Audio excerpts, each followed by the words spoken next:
this new business practice in the real estate industry that really caught me by surprise. And what's happened is companies have sprung up around the country that approach homeowners that are cash strapped, offer them a modest amount of money, $700, $1,000, to sign an exclusive real estate listing agreement with that company that extends for 30 years. Wow. And in addition to the time constraint, that contract is, a lien is placed on your home to enforce that. So you can't get out of it. So it's incredibly unbalanced, and it's clearly preying on people who are just not financially savvy and are desperate for cash. We really ought to have a bill to prevent that, make that illegal.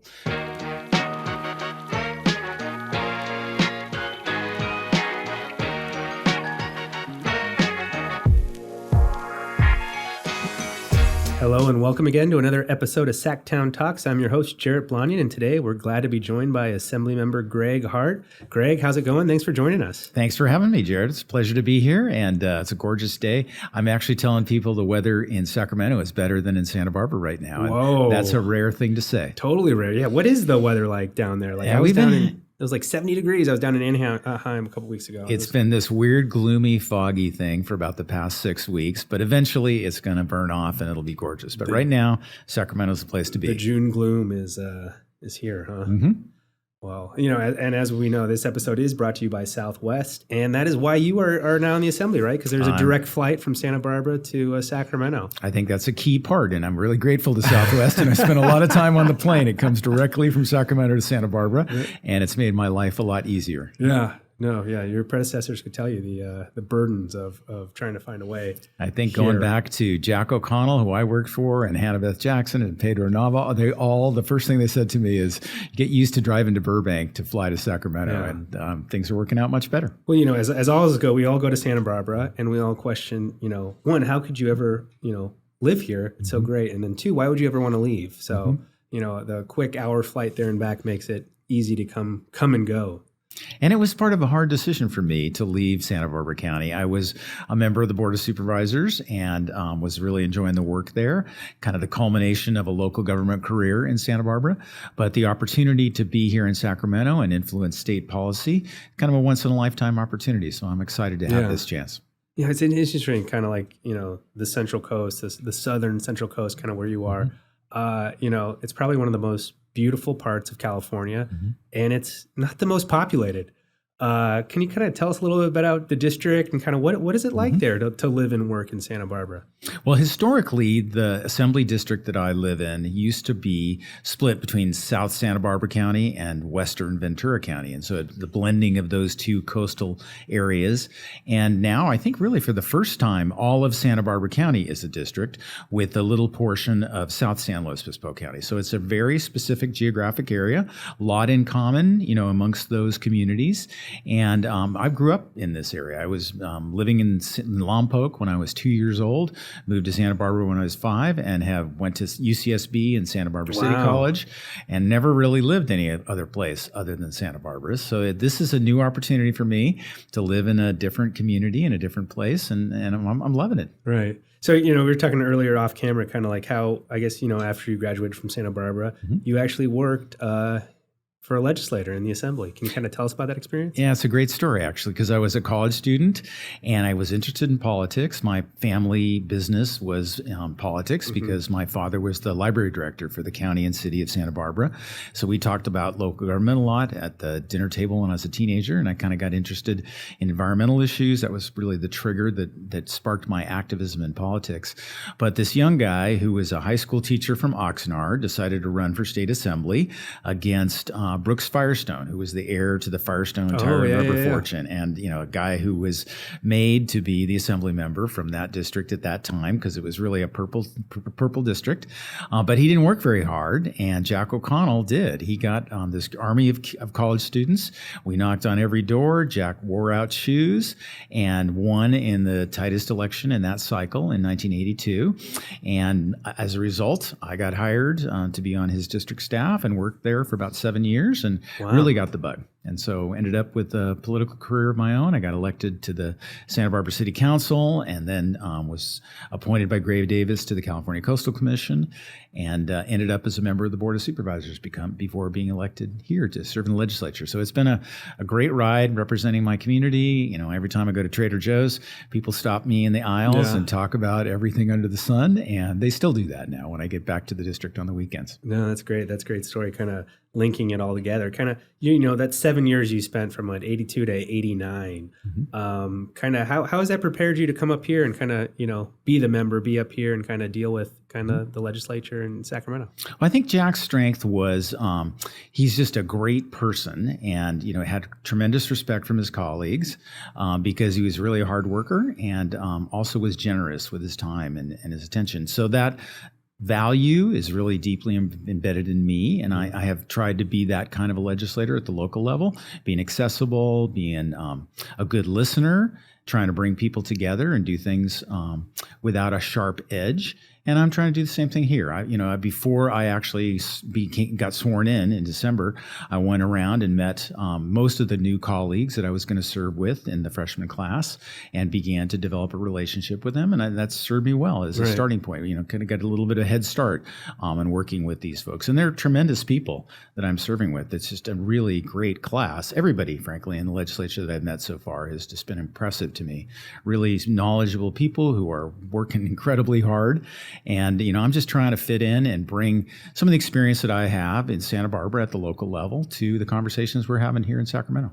You know, yeah, that's pretty cool because you were a staffer, a council member, a county soup. So you kind of have all this background, but you also worked as kind of like a staff on transportation issues as well. Isn't that correct? Yes. I can speak deep policy wonk terms and acronyms in transportation and land use planning because I was the deputy director of the Santa Barbara County Association of Governments. And, we have all the issues that face the state of California are also intense in Santa Barbara. It's one of the most expensive places to live. So housing and affordability and transportation, the nexus with that, are all super big issues. We've got difficult water issues in Santa Barbara County too, very limited supplies, and have been hit hard by the droughts, and massive income inequality. It's one of the wealthiest communities in Montecito in my district, and some of the poorest communities in my district as well, up in Guadalupe and Santa Maria with farm workers. And so I think it's kind of a microcosm of the state of California. People don't think of it that way. You know, I think the original stereotype is kind of like, oh, that's a wealthy, super fancy place. And it is, but it's also the other parts of California too. So University of California, Santa Barbara is known as probably one of the biggest party schools out there. Was it that way when you went there? It was, and the chancellor since then has done an amazing job trying to turn around the reputation of UCSB. I don't think you can ever shed, the reputation that Isla Vista brings to the equation. But UC Santa Barbara has, I think, 3 or 5 Nobel Prize winners now on the faculty, and it's one of the hardest UC campuses to get in. I wouldn't get in today. My son was fortunate; he just graduated, I guess, about 2 years ago, but he took the route of transferring from Santa Barbara City College, just like I did. And it's a great path. And, kids all around the state are doing the same thing in their local UC systems by going to community colleges. I know I have many a friend who went down to the community college down there and never got through it. From a vaquero to a gaucho, but they didn't quite get there, huh? Right. Okay. Yeah, they still might be going to community college today. Everyone's talking about, your district ever since, Harry and Meghan moved there. Kind of how's it been? And how is the royal influence affecting Santa Barbara County? They're very invisible. I have never seen them ever out in public. And same thing with Oprah. She lives there as well. There's a bunch of celebrities. Kevin Costner. I have seen Kevin Costner. And some of the folks, are more visible and more engaged. And in fact, Kevin Costner is hosting a big event for a nonprofit organization that supports first responders and emergency service providers and doing fundraising to help their mental health. So different celebrities have chosen to be more or less engaged with the community. And I think Santa Barbarans appreciate the celebrities that engage and help out. And, the other folks, maybe they just haven't figured out the way to be engaged. But Harry and Meghan are welcome to participate in the hundreds of nonprofits that we have. They're doing great work supporting people. Yeah. So, came up to Sacramento earlier this year. Kind of what was the process like, kind of getting acquainted and kind of organizing your staff? Well, it's been a whirlwind. Folks here talk about this being a marathon, and my experience personally has been it's a series of sprints. You get here, you got to meet a bunch of people. Right. There's 120 legislators to know and be connected to, and building a staff team, figuring out a place to live, all of these things, in a very compressed period of time. And then all of a sudden, the bills are flowing fast and furious, and we got committee meetings, and we got to move things forward. Right. Then it's the budget. Now, but the House of Origin has passed, and we've got the Senate bills coming over. So I haven't really taken a breath since I first jumped in the pool back in January. Looking forward to a little bit of a pause, in July, and then we're back again. So I'm reserving judgment until the course of the whole year is over, so I can kind of look back and go, okay, well, did I use my time as strategically as I should have? Is there things I can do better next year? And it's a learning process. Yeah, it's interesting. We were kind of talking off camera, and you were kind of talking about how you're kind of taking it slow this year. You're not in a rush to introduce anything. Kind of what was your bill package look like this year, and how many did you start with, and how many are over in the Senate right now? I think we had started with 14, and we had some casualties and appropriations, and then but we still have 10 bills that have made it over to the Senate, and we're working hard on getting those through at the next stage. Yeah. So what kind of to the 10 survivors? Kind of what are they focusing on? Well, probably the biggest bill is an oil spill violation penalty enhancement bill. The CalGEM has been in the business of regulating oil industry for a long time, but their enforcement powers haven't kept up with the cost of inflation over time. So they've got old, antiquated penalties for oil spill responses, and we're trying to bring those up to the 21st century. Have them have enough teeth to really discourage somebody from making some poor business decisions about investing in the infrastructure and the oil development, and make sure that equipment is top notch and that the public health and safety and the environment is protected. So this bill would do that, and it's working its way through the process.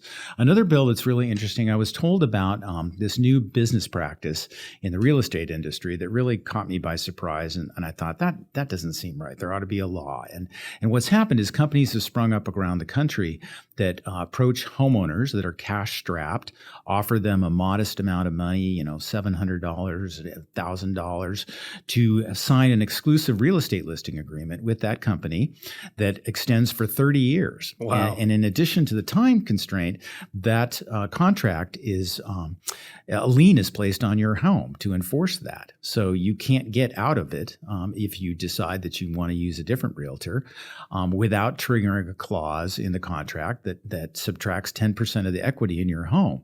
So it's an incredibly unbalanced agreement that no one should ever enter into, and it's clearly preying on people who are just not politically or financially savvy and are desperate for cash. And when we talked to the Department of Justice about this, they said, yeah, we think this is a terrible idea. We really ought to have a bill to prevent that, make that illegal. So we're working with the real estate industry to find the right balance, exactly how to do that. But I think that bill is important, and we're looking forward to that to being successful as well.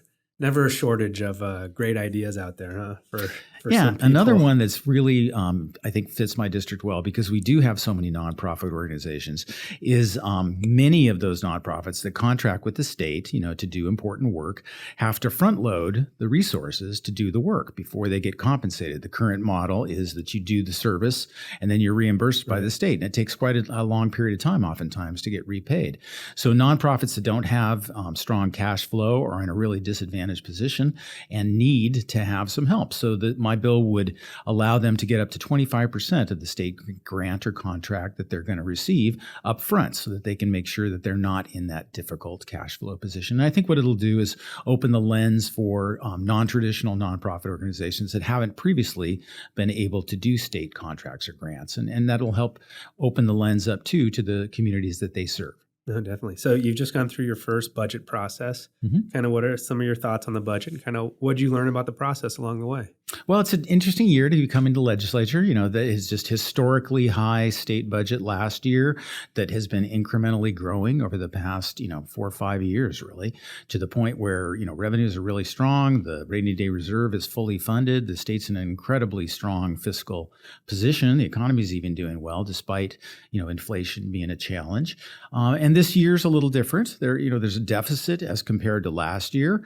But if you look at it over the course of the past 3 years, it's still an extremely healthy budget. And so, I was expecting the pain to be more difficult in the budget process with the lower revenue expectations. But it's, I think we've hit that sweet spot where, the governor had his projections, the Ledge Analyst Office had their projections, the Assembly and the Senate have kind of come in between those two numbers, trying to be conservative, but also not to the point of creating tremendous pain on the budget. We really ultimately don't know because the tax returns have been delayed until October. So it's going to take a little while for the financial system to become crystal clear. But I think we've got a good solid budget that's making strong investments in education and homeless services, increasing resources and the reimbursement rate for child care providers, and really hitting the bases on the things that people I think are top of mind important. So I guess child care providing, that's something that's near and dear to your heart, right? For 20 years, you ran a preschool. Can you kind of talk about that, kind of the preschool you ran and kind of how that's affecting how you look things up here? Yeah, that was a real labor of love. We started off, my former wife and I opened up a small family daycare because my son was about 6 months old. And we sort of thought that would be fabulous to be able to have him stay in the family daycare and us not have to make the difficult choice that many parents have to do about having their kids, leave the home and go to a structured program. And it was wonderfully successful. We had 6 kids at the beginning, and their brothers and sisters joined. It grew to 12 kids, and then it outgrew our house. So we moved the school to a location downtown and rehabilitated an old Craftsman house and made it kind of a beautiful children's center for 45 kids. And we operated that school for about 20 years. It was very successful. And the best part of it was when it came time to get out of that business, we ended up passing it on to a local nonprofit organization that provides child care services for homeless children. And that's operating still in that building. Every time I drive downtown to go somewhere in Santa Barbara, I drive by that school, and just a great feeling of pride swells up in my heart because it was a labor of love. Now, when you guys ran the daycare, did you guys serve food?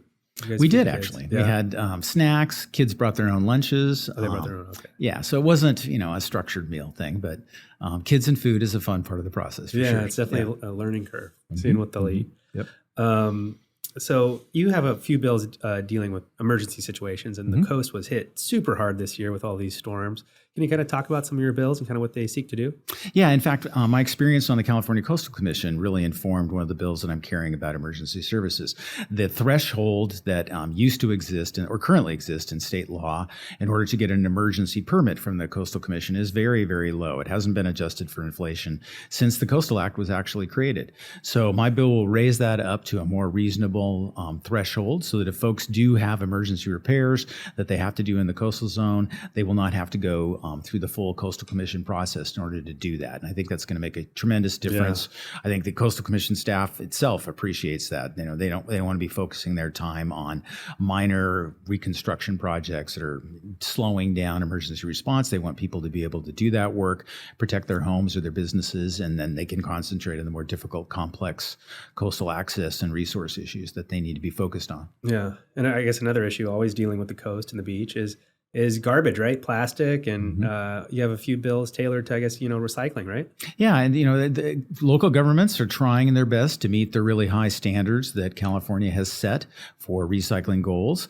And my legislation would expand the eligibility of local governments to some of the state grant programs for recyclable materials, giving them access to composting machines and different other technology. And I hear from my local government friends that anything the state can do to help, not just to dictate, is always appreciated. And this is the kind of the approach that I'm taking as a legislator, is trying to work collaboratively with local governments and be an ally in that respect. It's interesting. You're talking about how since you've gotten here, it's been a sprint after sprint after sprint. I guess, we just finished the budget here, just about.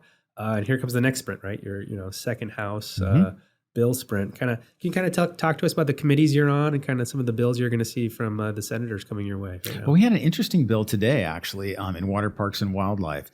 There was a bill to expedite the environmental review process for CEQA cases for water storage projects, and it connects to the budget because the governor has a proposal that's going to try and attempt to do permit streamlining for a whole number of water, transportation, and energy projects. And it's a major priority of his.